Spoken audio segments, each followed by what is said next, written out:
ಎಕ್ಕದ ಗಿಡದ ಮಹತ್ವ.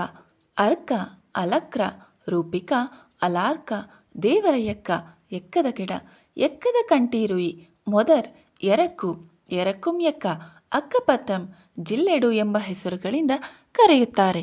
ಎಕ್ಕದ ಗಿಡವು ಭಾರತ ದೇಶದ ಎಲ್ಲ ಕಡೆಯೂ ಬೆಳೆಯುತ್ತೆ.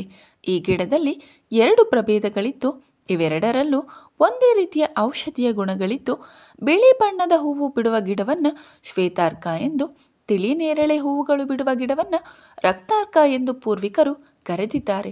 ಇದು 10 ರಿಂದ 12 ಅಡಿ ಎತ್ತರ ಪೊದೆಯಂತೆ ಬೆಳೆಯುತ್ತೆ. ಹೋಮ, ಯಜ್ಞ, ಯಾಗಾದಿಗಳಲ್ಲಿ ಋಷಿಮುನಿಗಳು ಎಕ್ಕದ ಗಿಡವನ್ನು ವಿಶೇಷವಾಗಿ ಬಳಸುತ್ತಿದ್ದರು. ಈ ಗಿಡವನ್ನು ಸಮೂಲ ಸಮೇತ ತುಪ್ಪದೊಡನೆ ಹೋಮಾಗ್ನಿಗೆ ಸಮರ್ಪಿಸಿದಾಗ ಮೇಲೇಳುವ ಹೋಮ ಧೂಮವು ಕೂಡ ಅದ್ಭುತವಾದ ಔಷಧೀಯ ಗುಣಗಳನ್ನು ಹೊಂದಿರುತ್ತೆ. ಪ್ರಕೃತಿಯ ಅಮೂಲ್ಯ ಸಂಪತ್ತಿನ ರಕ್ಷಣೆ ಹಾಗೂ ಸಸ್ಯ ಸಂಪತ್ತಿಗೆ ತಗುಲುವ ರೋಗ ರುಜಿನಗಳ ನಿವಾರಣೆ ಕೂಡ ಸಾಧ್ಯವಾಗುವುದು ಯಜ್ಞಯಾಗಗಳಲ್ಲಿ ಎಕ್ಕದ ಗಿಡವನ್ನು ಬಳಸುವುದರಿಂದಲೇ. ಸುಮಾರು 14 ರಿಂದ 15 ವರ್ಷಗಳಾಗಿರುವ ಶ್ವೇತಾರ್ಕದ ಬುಡವನ್ನು ಅಗೆದಾಗ ವಿಘ್ನೇಶ್ವರನ ರೂಪವನ್ನು ಹೋಲುವಂತಹ ಒಂದು ಆಕಾರವನ್ನು ಅದರ ಬೇರುಗಳ ಬೆಳವಣಿಗೆಯಲ್ಲಿ ಕಾಣಬಹುದು. ಇದನ್ನು ಗಿಡದಿಂದ ಬೇರ್ಪಡಿಸಿ ತಂದು ಶುಭ್ರವಾಗಿ ಧೂಪ ದೀಪ ನೈವೇದ್ಯಗಳನ್ನು ಅರ್ಪಿಸಿ ಮನೆಯ ದೇವರ ಕೋಣೆಯಲ್ಲಿ ದಕ್ಷಿಣಾಭಿಮುಖವಾಗಿ ಇಟ್ಟು ಪೂಜಿಸಿದರೆ ಮನೆಯಲ್ಲಿ ಶಾಂತಿ, ಸಮೃದ್ಧಿ, ನೆಮ್ಮದಿ, ಕಷ್ಟ ಕಾರ್ಪಣ್ಯಗಳು, ಆಕಸ್ಮಿಕವಾಗಿ ಎರಗುವ ಅಪಘಾತ, ಅಪಾಯ, ಅಪಮೃತ್ಯುವಿನಿಂದ ಪಾರಾಗುವರು ಎಂದು ಹಳೆಯ ತಾಳೆಗರಿ ಗ್ರಂಥಗಳಲ್ಲಿ ಋಷಿಮುನಿಗಳು ಉಲ್ಲೇಖಿಸಿದ್ದಾರೆ. ಇದರ ಸ್ಪರ್ಶ ಹಾಗೂ ಪೂಜೆ ಮಾಡುವುದರಿಂದ ಮುಖದಲ್ಲಿ ತೇಜಸ್ಸು, ಕಣ್ಣಿನಲ್ಲಿ ಕಾಂತಿ ಮೂಡುತ್ತದೆ, ಇಷ್ಟಾರ್ಥ ಸಿದ್ಧಿಯಾಗಿ ಜನಾಕರ್ಷಣೆಯಾಗುತ್ತೆ. ಶ್ವೇತಾರ್ಕವನ್ನು ಪೂಜಿಸುವ ಪದ್ಧತಿ ಭಾರತ ದೇಶದ ಎಲ್ಲ ಕಡೆಯೂ ನೋಡಬಹುದು. ರಥಸಪ್ತಮಿ ದಿನ ಎಕ್ಕದ ಎಳೆಗಳನ್ನು ತಲೆ, ಭುಜ, ತೊಡೆ, ಪಾದಗಳ ಮೇಲೆ ಇಟ್ಟುಕೊಂಡು ಸ್ನಾನ ಮಾಡಿದರೆ ಸೂರ್ಯನ ಅನುಗ್ರಹ ಲಭಿಸುತ್ತೆ ಎಂದು ಬಲ್ಲವರು ಹೇಳ್ತಾರೆ. ಅಕ್ಕನಿಲ್ಲದ ಮನೆ ಇರಬಹುದು, ಎಕ್ಕ ಹೊಕ್ಕದ ಮನೆ ಇಲ್ಲ ಎಂಬ ಗಾದೆ ಮಾತಿನಂತೆ ಹಳ್ಳಿಪೇಟೆ ಎಂಬ ಭೇದ ಭಾವಗಳಿಲ್ಲದೆ ಇದನ್ನು ಪೂಜೆ ಪುನಸ್ಕಾರಗಳಲ್ಲಿ ಪುರಾತನ ಕಾಲದಿಂದಲೂ ಬಳಸುತ್ತಿದ್ದಾರೆ. ಬಿಳಿ ಎಕ್ಕವನ್ನು ದೇವರ ಎಕ್ಕ ಎಂದು ಸಹ ಕರೆಯುತ್ತಾರೆ. ಹಿಂದೂ ಧಾರ್ಮಿಕ ವಿಧಾನಗಳಲ್ಲಿ ಇದನ್ನು ಸರ್ವಶ್ರೇಷ್ಠವೆಂದು ಪುರಾತನ ಕಾಲದಿಂದಲೂ ಹಿಂದೂಗಳು ನಂಬಿಕೆ. ಇದು ನವಗ್ರಹ ಅಧಿಪತಿಯಾದ ಸೂರ್ಯನನ್ನು ಪ್ರತಿನಿಧಿಸುತ್ತೆ. ಬಿಳಿ ಎಕ್ಕದ ಗಿಡವನ್ನು ಅನೇಕರು ಮನೆ ಮುಂದೆ ಬೆಳೆಸಿರುತ್ತಾರೆ. ಇದು ಮನೆ ಮುಂದೆ ಇದ್ದರೆ ಅದೃಷ್ಟದ ಸಂಕೇತವೆಂದು ಹಿಂದೂಗಳು ಭಾವಿಸುತ್ತಾರೆ. ಈ ಗಿಡ ಮನೆ ಮುಂದೆ ಇದ್ದರೆ ಯಾವುದೇ ರೀತಿಯ ನೆಗೆಟಿವ್ ಎನರ್ಜಿ ಮನೆಗೆ ಪ್ರವೇಶಿಸುವುದಿಲ್ಲ ಎಂದು ಬಲ್ಲವರು ಹೇಳುತ್ತಾರೆ. ಹಾಗಾದರೆ ಎಕ್ಕದ ಗಿಡದ ಪ್ರಯೋಜನವೇನು ತಿಳಿಯೋಣ ಬನ್ನಿ. ಎಕ್ಕದ ಎಲೆಯನ್ನು ಕೆಂಡದ ಮೇಲೆ ಸುಟ್ಟು ಭಸ್ಮ ಮಾಡಿ ಭಸ್ಮಕ್ಕೆ ಎಮ್ಮೆಯ ಬೆಣ್ಣೆ ಬೆರೆಸಿ ಒಡೆದ ತುಟಿಗಳಿಗೆ ಲೇಪಿಸುತ್ತಾ ಬಂದರೆ ಒಡೆದ ತುಟಿಗಳ ಸಮಸ್ಯೆ ನಿವಾರಣೆಯಾಗುತ್ತೆ. ಎಕ್ಕದ ಬೇರನ್ನು ಗೋಮೂತ್ರದಲ್ಲಿ ಗಂಧ ತೆಗೆದು ಅದಕ್ಕೆ ಸ್ವಲ್ಪ ಅರಿಶಿಣ ಸೇರಿಸಿ ಬಿಳಿ ಮಚ್ಚೆ ಮೇಲೆ ದೀರ್ಘ ಸಮಯ ಲೇಪಿಸುತ್ತಾ ಬಂದರೆ ಮಚ್ಚೆಗಳು ಮಾಯವಾಗಿ ಚರ್ಮ ಯಥಾಸ್ಥಿತಿಗೆ ಬರುತ್ತೆ. ಹಣ್ಣಾಗಿ ಉದುರಿದ ಎಲೆಗಳನ್ನು ಸುಟ್ಟು ತಯಾರಿಸಿದ ಭಸ್ಮವನ್ನು 2 ಚಿಟಿಕೆ ಜೇನುತುಪ್ಪದಲ್ಲಿ ಬೆರೆಸಿ ದಿನಕ್ಕೆ 2 ಸತಿ ಅಥವಾ 3 ವಾರ ಸೇವಿಸಿದರೆ ಉಬ್ಬಸ, ಅಪಸ್ಮಾರ ರೋಗ, ಹೊಟ್ಟೆಶೂಲೆ ಅಪಶಮನವಾಗುತ್ತೆ. ಬಿಳಿ ಎಕ್ಕದ ಹೂವಿಗೆ ಸಮ ಪ್ರಮಾಣದಲ್ಲಿ ಬೆಲ್ಲ ಬೆರೆಸಿ ನುಣ್ಣಗೆ ಅರೆದು ಗಂಟೆಗೊಮ್ಮೆ 1 ಚಮಚದಂತೆ 2-3 ದಿನ ಸೇವಿಸಿದರೆ 15 ರಿಂದ 16 ವರ್ಷ ಆಗಿದ್ದರೂ ಋತುಮತಿಯಾಗದೆ ಪ್ರಾಯಕ್ಕೆ ಬಂದ ಯುವತಿ ಋತುಮತಿಯಾಗುವಳು. ಮುಟ್ಟು ತಡವಾಗಿ ಕ್ರಮ ತಪ್ಪಿದ ಋತುಸ್ರಾವ ಸಮಸ್ಯೆಗೆ ಇದು ದಿವ್ಯೌಷಧ. ಬಿಳಿ ಎಕ್ಕದ ಹೂವಿನಲ್ಲಿರುವ ಕೆಸರದೊಡೆ ಅಡಿಗೆ ಉಪ್ಪು ಸೇರಿಸಿ ನುಣ್ಣಗೆ ಅರೆದು ದಿನವೂ ಬೆಳಗ್ಗೆ ಸಂಜೆ 10 ರಿಂದ 15 ದಿನಗಳ ಕಾಲ ಸೇವಿಸುತ್ತಾ ಬಂದರೆ ಅಜೀರ್ಣ ಆಹಾರ ಪಚನವಾಗುವುದಿರುವಿಕೆ, ಹೊಟ್ಟೆ ಉಬ್ಬರ, ಹೊಟ್ಟೆ ನೋವು ಸಮಸ್ಯೆಗಳು ನಿವಾರಣೆಯಾಗುತ್ತೆ. ಆಯುರ್ವೇದದಲ್ಲಿ ಎಕ್ಕದ ಹಾಲನ್ನು ಪುರಾತನ ಕಾಲದಿಂದಲೂ ಬಳಸುತ್ತಾ ಬಂದಿದ್ದಾರೆ. ಆದರೆ ಹಾಲು ಕಣ್ಣಿಗೆ ಬೀಳದಂತೆ ಎಚ್ಚರ ವಹಿಸಬೇಕು. ಹಾಲು ಕಣ್ಣಿಗೆ ಬಿದ್ದರೆ ದೃಷ್ಟಿ ಕಳೆದುಕೊಳ್ಳುವ ಸಂಭವವಿರುತ್ತೆ. ಎಕ್ಕದ ಹಾಲನ್ನು ಆಯುರ್ವೇದದ ರೀತಿ ಉಪಯೋಗಿಸಬೇಕಾದ್ರೆ ಸೂರ್ಯೋದಯಕ್ಕೆ ಮೊದಲೇ ಉಪಯೋಗಿಸಬೇಕು. ಏಕೆಂದರೆ ಸೂರ್ಯೋದಯದ ನಂತರ ಎಕ್ಕದ ಹಾಲಿಗೆ ವಿಷತತ್ವ ಬರುತ್ತೆ.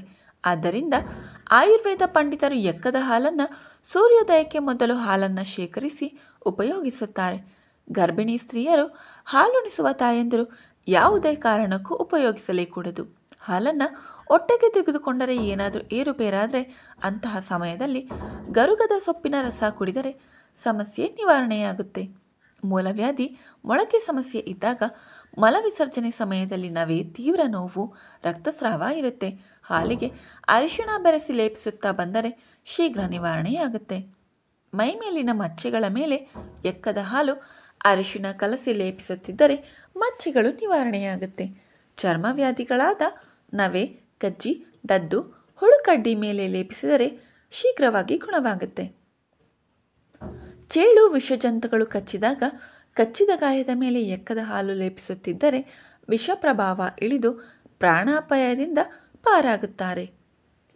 ಹಲ್ಲು ನೋವು ಇರುವ ಕಡೆ ಹತ್ತಿಯಲ್ಲಿ ಎಕ್ಕದ ಹಾಲನ್ನು ಅದ್ದಿ ಇಡುತ್ತಾ ಬಂದರೆ ನೋವು ಶೀಘ್ರವಾಗಿ ನಿವಾರಣೆಯಾಗುತ್ತೆ. ಮುಖದ ಮೇಲಿನ ಮಚ್ಚೆಗಳಿಗೆ ಎಕ್ಕದ ಹಾಲು ಅರಿಶಿಣ ಕಲಸಿ ಲೇಪಿಸುತ್ತಾ ಬಂದಲ್ಲಿ ಮಚ್ಚೆಗಳು ಮಾಯವಾಗಿ ಮುಖದ ಚರ್ಮ ಮೃದುವಾಗಿ ಹೊಳೆಯುತ್ತೆ, ಅಂದವನ್ನು ಹೆಚ್ಚಿಸುತ್ತೆ. ಇದು ಚರ್ಮದ ಅಂದಕ್ಕೆ ಅದ್ಭುತವಾಗಿ ಕೆಲಸ ಮಾಡುತ್ತೆ.